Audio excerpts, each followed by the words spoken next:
Hey guys, Tim here. Thought I'd do kind of a weekly Twitter feed, not kind of live show. I don't know if I'll do this streaming someday, but for right now I'm going to record it and post it to YouTube, hopefully once a week. I just kind of want to talk to you guys about some of the stuff I have coming up, answer some Twitter questions, and basically just chat without really any interactivity.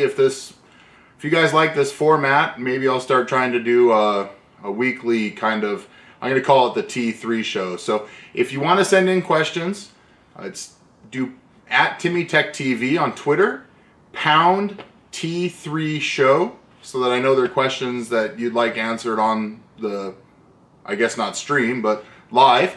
So let's get to one here. This is from Ray on Debeats. He asks, wait and get the Radeon R280X or get the 7970 when the price drops. I would definitely wait right now if you're looking at AMD products. The older series will start going down in price when the 290X releases and some of the NVidia price adjustments happen. You might see the 280 come down a little bit in price, but I would definitely recommend look at price per dollar. Look at some of the benchmarks out there. The 7970 is pretty equivalent to the 280, roughly. But if you can get them, if there's only like 20 or 30, maybe even $50 price differential, go with the 280. It's a little bit newer technology, still the same, basic chipset, but it'll just work out better in the long run for you. If the 7970 is remarkably cheaper, pick up a 7970 because they're great cards. They render really fast, they play games really well, you really can't go wrong. But basically with video cards, guys, I'm not an AMD fanboy, I'm not an NVIDIA fanboy, even though I tend to have NVIDIA cards in all of my systems. Typically I look at price per dollar and performance for the things that you're going to use it for. So I do rendering, and up until very recently, the NVIDIA cards just killed AMD cards in rendering because OpenCL wasn't available yet. So CUDA cores was, basically where it was all at with Adobe rendering. So let's go ahead and find another question here. One Titan and 3 monitors is from Ethan Jones. 1 Titan and 3 monitors or 2 Titans and 3 monitors. If you have money for 2 Titans, man, you could send me one. But seriously, start with one. The 6 gigs of RAM, even if you went SLI, you're not going to get the performance bump because, you're still stuck at whatever the base RAM for one card is. So the 6 gigs of RAM across 3 monitors means you're going to have 2 gigs of RAM across 3 monitors. Buy one, try it. You can always buy a second. Don't waste money by buying too much too early. This kind of goes for everything, guys. If it's something like video cards and it's the top of the line video card, buy one, see how it does. If you need to SLI it, but for $1,000, I'd start with buying one. The other thing is you might want to wait a week or two and see what the 780 Ti benchmarks look like when they come out, because you might be able to just get 2 780 Ti's for a much more reasonable price. So we'll see how that goes. See what else we got here. Craig M., who I think is the winner of the BF4 giveaway we did on the WAN show last week with Slick PC and Cold SC. Congratulations. I believe you're the winner. Oh yeah, totally didn't expect to win. So, congratulations to everybody. I really had a great time on the WAN show last week. Thanks a lot to Slick and Linus for inviting me on. Hopefully I can come back in the future and fill in. It was kind of a last minute request, so I saw a bunch of comments on the post of, geez guys, let Tim talk. I was really just trying not to put my foot in my mouth. It's the first time I had done a live stream. Normally I do stuff like this where I can go back and edit it later if I say something stupid. So I had a blast. Guys, don't be too hard on him for talking too much. I was really just trying to figure out what to say and not to monopolize the whole stream. And I did stay on for almost the whole stream. So I know it looks like, per segment I didn't talk a lot, but I was on there a lot longer than most guests are. So it was a blast. I really enjoyed, everybody's comments and all the new followers on Twitter and on YouTube. I hope you guys enjoy my content, and always post feedback. I really do look at it. I really do try to improve the videos. So let me know, if there's stuff you'd like to see, if there's stuff that I'm doing that you don't like. I know a lot of people say I say a lot. I do say a lot. And that really takes a lot of practice to not do in front of the camera, because anytime I stop to think about what I'm going to say, my habit is to say to pause for time. So, no, seriously.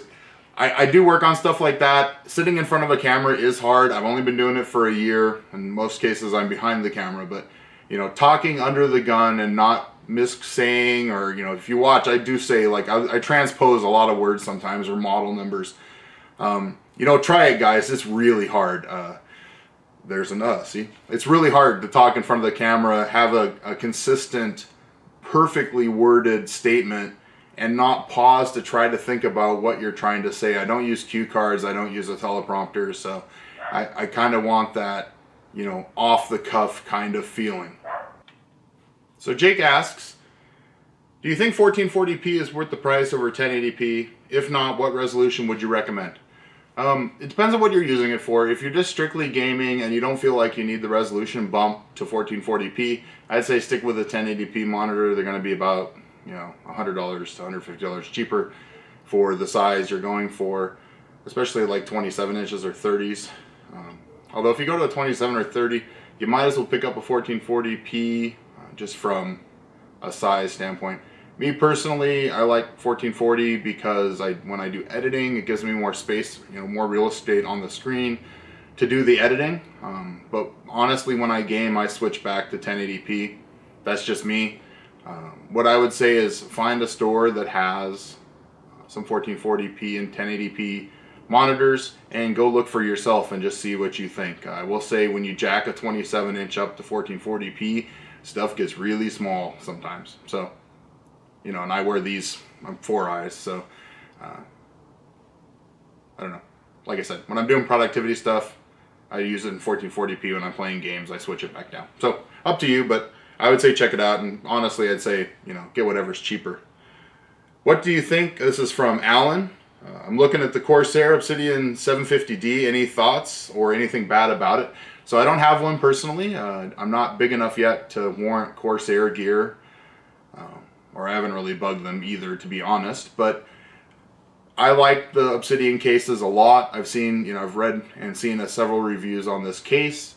I always considered buying the 650D, but how the cabling works on it, just kind of the USB 3 having to loop out the back kind of blew it for me. And the 800 and 900 are just way too big for what I want to use them for. So I might actually pick up a 750D. It's definitely that kind of, a little bit bigger than a mid-tower, but has good cooling potential, and it looks nice. It's a Corsair Obsidian case, so they all look really nice. I would say that if you're not gonna put water cooling in it, don't waste your money, go with something smaller. That's just me. I really like the Define R4 or the Obsidian 550D. Those are both good cases as well. But, for 150 bucks for the 750D, it's a pretty good deal. So if you like it, I would say pick one up, buy it through Amazon. You can always send it back. But from everything I've seen, nobody really has any big gripes about it so far. So Jose asks, what do you think about the delay of new Intel processors? It's kind of expected, to be honest with you. When you're trying to shrink, I think they're going from 22 nanometer down to 14. Anytime there's a process change, you have a very high probability of having to change your engineering practices to improve yield. So until you do a run and see what the yield looks like with your current process, you don't really know what needs to change. Yields of processor dies are very, very funny. I mean, sometimes you get really good yields and sometimes you get really bad yields. And you can run it twice and get different yields both times. It tends to be kind of like a black magic as much as it is, science and engineering. So I would say, it's kind of to be expected. I don't think they're doing it just because they can, to be personally honest with you. They want to shrink the die and the wattage requirements on their chips really bad to compete with ARM. So I don't think it's I would say what's going on between NVidia and AMD right now on the graphics card side is a game of one-upsmanship, but I really don't feel like Intel's holding back chips because the AMD chips aren't as fast. Well, or I guess as popular would probably be a better way to put it. You know, it's definitely a manufacturing process that's going to have to change when they go down to the smaller size, and they'll get it eventually, or they'll have to change how they're producing the chips, and then it might be a really long time. So who knows? But I don't think it's anything they're doing intentionally. Zachariah asks, just bought the MSI R9 270X. What kind of PSU should I get? I would definitely say stick with a Seasonic or somebody that uses Seasonic parts in their power supplies. So Seasonic, Corsair, I think Silverstone does, and there's a few others too. But if you look back through my reviews, there's actually a review of a 650 watt gold Seasonic power supply, and I think I picked it up for like 90 bucks. That would be more than sufficient to run that 270 and the 8320. I actually just did a build with the 8320 and a 7950. You can check that out. I'll put the link down in the comments. But very similar setup to what you're talking about, and that just rocks it. So it's a really good power supply, and it's really quiet pulling the load it's under. Dellins asks, are you looking forward to flexible phones? The only way I would be looking forward to flexible phones is if it means you can't break the screen. In that case, then yes, I would be. Otherwise, you know, my solid phone really doesn't bother me. So, you know, this tablet, do I need it to flex? I don't really think so, right? So, flexible's cool, but I think it's going to have more of a marketing appeal than an actual consumer appeal. I think you're going to see them, you know, like put in things that have curves, so like refrigerators or, you know, mass market consumer products or advertising, stuff like that. So maybe even cars for, you know, you could use, you know, flexible LCD screens for, you know, your instrument panel, stuff like that. Why is it Asus this is from Vulgate, why is it Asus can have a 10-inch tablet at 1600p, but I can buy a 23-inch monitor at 1600, but I can't buy a 26-inch monitor at 1600p? So the difference is that, like we were talking about a minute ago with processor yields, there's also LCD yields. So the larger you build an LCD screen, and they build them in these big sheets, and then they cut out wherever they're good. It's easier to get smaller sizes in, you know, like this, right? It's easier to get this size of a product from, you know, yield-wise than it is to get like a 30-inch, you know, screen that's like, you know, that big. So it all comes down to yields and the manufacturing process and how much that manufacturing process costs. It's why you tend to see 1440p monitors be a lot more expensive than 1080p monitors, because the 1080p manufacturing is cheaper and they get better yields because there's less pixels per inch, and they get, you know, basically when you're doing LCD manufacturing, there's a certain number of pixels that'll be dead or bad or, you know, manufactured, I guess is the word I just made up. So it really just depends on yields. It's like, you know, asking why did Apple take so long to get a Retina display in a MacBook? Well, it's the same reason. It's because you have to get the yields to be able to support the manufacturing process and at a cost that's reasonable. So, you know, if you can create two 20-inch LCDs at 1080p or one 24-inch 1440p, you know, they're going to do the two 1080p ones because they make more money that way. They get a better yield. There's not as much waste. So that's usually why.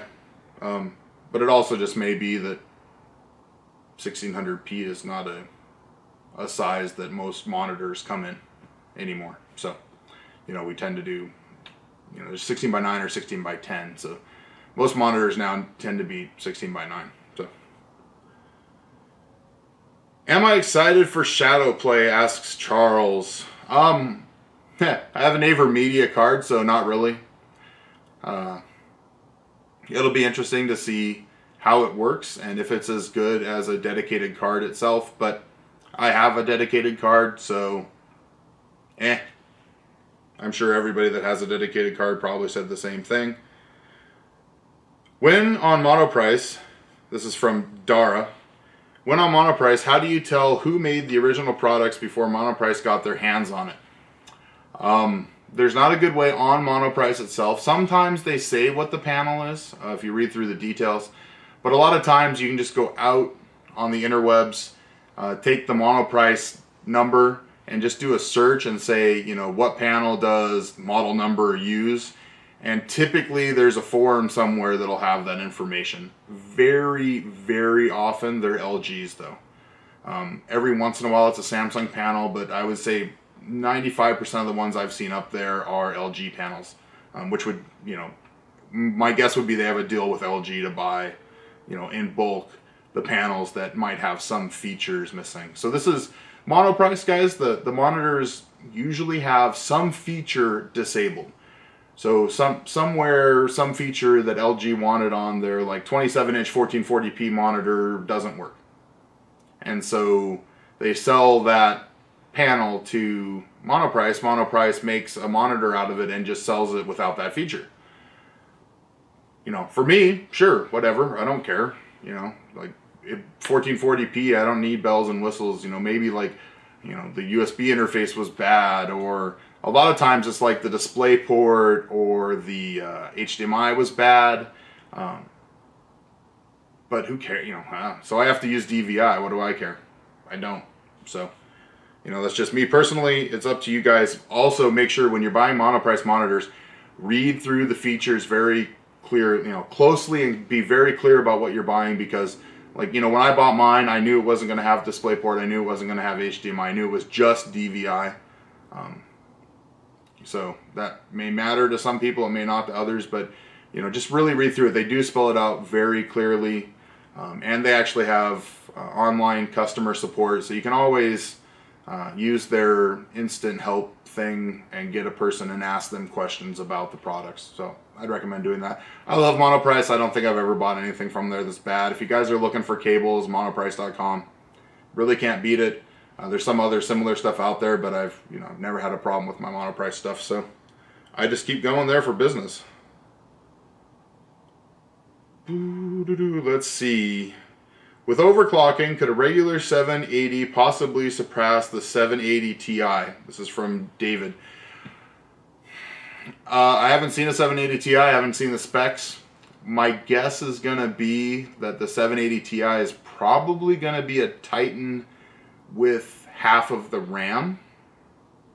In which case, I may be like one less CUDA module. But my guess would be an overclocked 780 probably isn't going to beat a 780 Ti. Depends on what the base clock speeds on both of them are, but I would guess that, you know, they're not going to release a Ti part that can be beat by overclocking, you know, the current iteration. They're trying to beat, you know, the 290X with this card would be my assumption, or at least be in the same price point as the 290X. So they're not going to put out a card that's, you know, within 100 megahertz overclock of being able to be beat by its own card. So I'd say the 780 Ti is probably going to be, you know, usually you see about 15% better, 10% to 15% better when they do these Ti cards.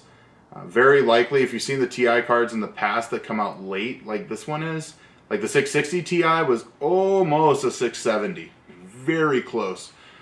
So my guess would be the 780 Ti is going to be almost a Titan, but not quite. So if that makes any sense. It might actually be better than the Titan 2, who knows? It could just have less RAM, because remember guys, RAM, DDR5 RAM is really expensive. It really drives up the cost of video cards. So if you're talking, you know, half the RAM on a card, that could be 25% of the price of the card. So What else do we got here? Why is there so little DisplayPort monitors on the market? It's expensive. So if you go up in price, if you go up to the 27-inch and 30-inch monitors, most of them have DisplayPort. It's really a throughput thing. You don't really need DisplayPort for 1080p. HDMI 1.3, 1.4 can carry a 1080p signal, so can DVI. So there's not really a reason to have DisplayPort on the lower models. You're better off buying a cheaper monitor without having it. On the bigger models, it's definitely worth having, because once you go over 1080p, HDMI can't handle it anymore, and you have to go to DisplayPort or dual-link DVI. So that's why. Do you think it's worth to get the next, or sorry, this is from Luke. Do you think it's worth it to get the last generation AMD cards because their price dropped, or the newer cards? I would say that's really up to you. You know, like earlier with my comments about the 280X versus the 7970, I would buy whichever is cheaper that has the better performance. You know, just I look at cost per dollar, or performance per dollar, right? So if it benchmarks 2 frames a second lower than one of the newer cards, pick up a 7970, because they're going to be cheaper. If the performance is substantial and there's features on the new card you want that the old card doesn't have, so like I don't know if Mantle is going to be on the older cards. I haven't looked into Mantle that closely yet. I've actually been waiting for the 290X announcement to really geek out over the AMD stuff. But if you look at, you know, feature set, how many ports, what frame rates, how much RAM, they're very similar. I would say, you know, personally, if I was buying an AMD card right now, I would probably buy a 7970 if I could find one on sale. That's just me. You know, in 6 months, they might not be around. So that's, you know, it's up to you if you want to wait for the 280 to price drop, or if you want to go now with a 7970. But they're so similar that I would say, you know, find the cheaper one and buy it, to be completely honest with you. If you had a 650 Ti boost, 2 GB as a GPU, would you get a second one and put it in SLI, or get an SSD for the system? I would not SLI a 650 Ti. For the price, I don't think you're going to get your money back in the long run. You'd be better off with an SSD if you don't have one in your system. I have some older videos that show, you know, an SSD can improve your system up to 40%. So that's kind of a big deal.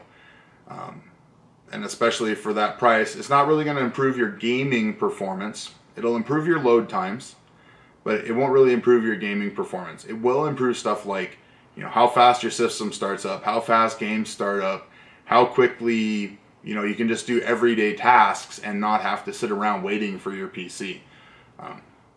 That's just me. I love SSDs. The first thing that I think about when I build a computer is usually what my SSD array is going to look like. And then the video card is almost an afterthought. When I like, how much money do I have left after I've spent this gajillion dollars on, you know, 4 SSDs for this system? That's just me, especially because I do rendering and stuff. The SSDs are really important. You know, I get on my RAID 0 array on the SSDs, I get almost a gig a second throughput. So that's what's important to me. Different things might be important to you. This is from Craig. If you think the Mega is insane, check out the Sony Xperia Z Ultra. So he's talking about the Samsung Mega. We were talking about that a little on the stream. You know, I have this Samsung Galaxy Tab. This is the 7-inch. And, you know, I don't know. I wouldn't want something this big for a phone. Right? I mean, it's just kind of crazy. However, the Note 3 is kind of more like my size. It fits well in my pocket. It looks nice. It has enough real estate for what I want to do with it.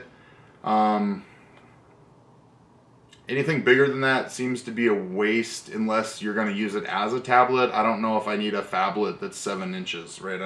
I don't need this to be a phone. I don't really want to carry this around with me all the time. That's just me personally, again. Let's find something else. Timmy, this is from Nate. Timmy, I'm looking at the EVGA Hadron Air. Any thoughts or input or updates would be awesome. The only bad comment I really have about it is the thing is going to be a dust magnet. There's not a dust filter on it to be found. I really like it in an ITX form factor. It's, you know, the Node 304 and that are my two favorite ITX cases. I just wish they would have, you know, put a little more thought into like dust filters and airflow. There is soon coming out a Hadron water. I don't know what the name of it's going to be, but it's going to have a built-in radiator in the top. And I think it's still going to have the same problem with filters though, because it doesn't, you know, the base chassis doesn't look really any different. So if you don't have a really dusty house and, you know, you don't mind blowing out your PC once in a while, you can't really beat it. I mean, it's an awesome little case. And it comes with a, you know, a gold power supply in the bottom of it for $200. It's about what you're going to spend, you know, for like a Node with a power supply. It's really up to you. It's easier to work with than the Node. The Node is very hard to wire, but that's just me. It's a little bigger than the Node too, to be honest with you. So, but I like it. I'm going to build a system with it to take for a portable editing rig. So, how do you feel about NVIDIA's, this is from Justin, how do you feel about NVIDIA's reveal of the GTX 780 Ti? Personally, I hate the Ti monikers. You know, it makes it really hard for an average consumer to say, well, you know, oh, is it better? Is it not better? And frankly, when I bought my 670, they released the 660 Ti about 3 weeks after I bought my 670. And I was extremely pissed because it was almost the exact same performance for like $100 less. You know, my personal opinion is if they're doing Ti cards, you know, you're kind of screwing over the people that are supporting you in some ways by not just releasing that card to begin with, because it's hard to believe that they didn't just have the 780 Ti sitting there waiting. And the timing seems very fishy to me that, you know, right when AMD releases its new lineup, that all of a sudden NVIDIA goes, hey, by the way, we have this 780 Ti thing. And it's going to retail, people think, for roughly the same price as the 290. Okay, but you couldn't have released that 6 months ago and let everybody use it in the meantime? And I know it's a, like I said, I know it's a game of one-upsmanship right now, but it really, you know, says to me that they were sitting on their hands and they're just abusing, you know, the user community because they can. They can sit on the technology. They don't have to release it. And this is why all of you NVIDIA fans should be cheering for AMD to do better. Because the better AMD is, the more they push on NVIDIA, the more NVIDIA is going to have to develop and release cards. So, and that's what you've seen recently. You've seen AMD not be a real player recently, and NVIDIA just kind of dinking around, right? I mean, the 600 series were supposed to be GK110 processors for the whole series. And what did you see? One? None? Right? I mean, the Titan, which literally wasn't even part of the lineup. So, I don't know. I guess the 680 as well. But still, yeah. Root for AMD even if you're an NVIDIA fanboy. Because the better AMD does, the better your products you're going to get. That's all I can say. I tend to look at what it does better for what I'm using it for. So like my rendering machine, I'm looking at getting a 290X just because the OpenCL rendering is really, really supported right now. Also, if you're thinking about building a Steam box or using the Steam OS, I'd really think about going AMD right now. NVIDIA really pissed off Linus Torvald, and we just saw a Linux kernel release a couple of days ago that basically, I think it was like a 40 to 50% or more, depending on the card, bump in AMD performance on Linux, just because the Linux kernel is starting to be optimized more towards that. So take that into consideration when you guys are buying this generation of card, that you need to look at, you know, previously it was like, who has the better Windows drivers? Well, now it's who has the better Windows drivers and who has the better Linux support.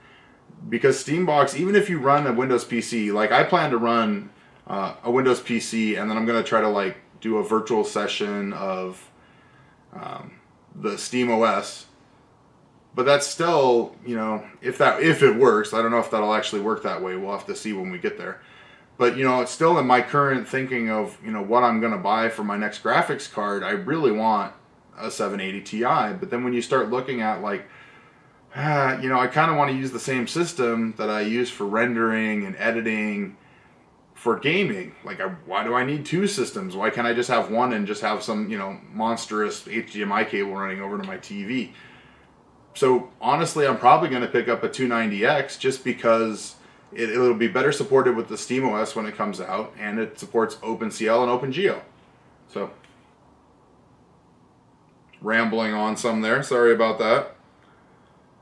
We'll do one last question here from Teddy. Define R4 or Arc MIDI R2. So I actually have both cases sitting on the floor here. There'll be reviews coming up soon on them. I would say it depends on what if you want a silent system, I would say the R4 for sure. If you want water cooling system and the noise, you know, the fan noise isn't going to bother you as much, I would say the R2 MIDI. The Arc XL, which I'm going to actually do a build in, is very similar to like the Define XL, except for you can put a 360 or maybe even a 420 rad. We'll have to see, but it's definitely a 3x120 in the roof, a slim. So that's actually, you know, I'm going to do a slim 360 with a thick 240, and you can actually put another radiator on the bottom of the XL, the Arc XL. So that's probably the case I'm going to go with. It's not as slick looking as the Define series, but then again, it's not exactly ugly. So we'll wrap it up for this week. Sorry if I rambled on a little there, guys. It's kind of an experiment for me. Let me know what you think. Again, if you want to send in questions, in the future I'm actually going to pre-funk the questions so that I can roll through them a little faster. Put them in there at TimmyTechTV and hashtag T3Show. That way I'll know you want your question answered on the air. Also, follow me on YouTube. That's where these videos will go for now. Hopefully at some point I'll stream to Twitch. But follow me on YouTube. It's youtube.com/TimmyTechTV if you're not already a subscriber. And kind of what's going on with the channel. I have a bunch of cases. Fractal has been really nice to send me 4 cases to review. Big shout out to them. You know, when you do this with your own money, you know, it's hard. I want to do more stuff for you guys and more content, but at the same time, you know, I can't spend, you know, $3,000-$4,000 a month to buy product to review. So it's nice that they sent me these cases. Like anything else, I'm going to be, you know, fair but harsh at the same time. And I tend to be really nitpicky over cases, so you guys are really going to find out what I think about them. The other thing that's been going on right now is, you know, the 290X is hopefully coming soon. That's one of the things I'll probably have to buy myself to get a hold of. Who knows when it's actually coming? AMD keeps saying in October, and as you know, as far as I can tell, they only have a few days left. So in the next week, we should see that card released, or at the very minimum, the moratorium released on people being able to put benchmarks out there, and we'll see what if that card's really a Titan killer or not. It like the newer series of NVIDIA stuff has a quiet fan mode and then a performance fan mode, so it'll be interesting to see how that works. And if there's any other features that on that card that haven't been announced yet, I'm gonna try to get one to do a review. We'll see, because I want one for my own personal use anyways. We'll see how that goes. And then, you know, we'll just keep the videos coming. I'll try to be as regular with them as I can. I'm gonna try to do this kind of format, you know, once a week. Maybe we'll have a guest once in a while. Just do a chit chat. You know, like you guys have said, the park chat that I did with Jason you know, seems to have really good feedback, and it's just kind of you know, talking about what somebody needs. I want to do more stuff like that because I think that's what people find useful, right? Something that I know how to do that I can help pass on to you guys, that hopefully you can help pass on to other people. So thanks for watching. Sorry if this was a little long-winded. I'll keep trying to get better at it. Like I said, it's hard sitting in front of the camera, guys. I know you guys are great. There's not many trolls that put comments on my videos. I feel really blessed. A lot of the comments are supportive and just, trying for you guys to help me be better, to provide content for you. That's what I'm looking for. So if there's stuff you want to see, if there's stuff I'm doing that you think should be done differently, I'm always going to read the comments. I may or may not agree with them. I may or may not change how I do things. But I really do read as many of the comments as I can get through. It is really important for me to be doing things that you guys like. That said, this is Tim for Timmy Tech TV, signing off. We'll see you next time.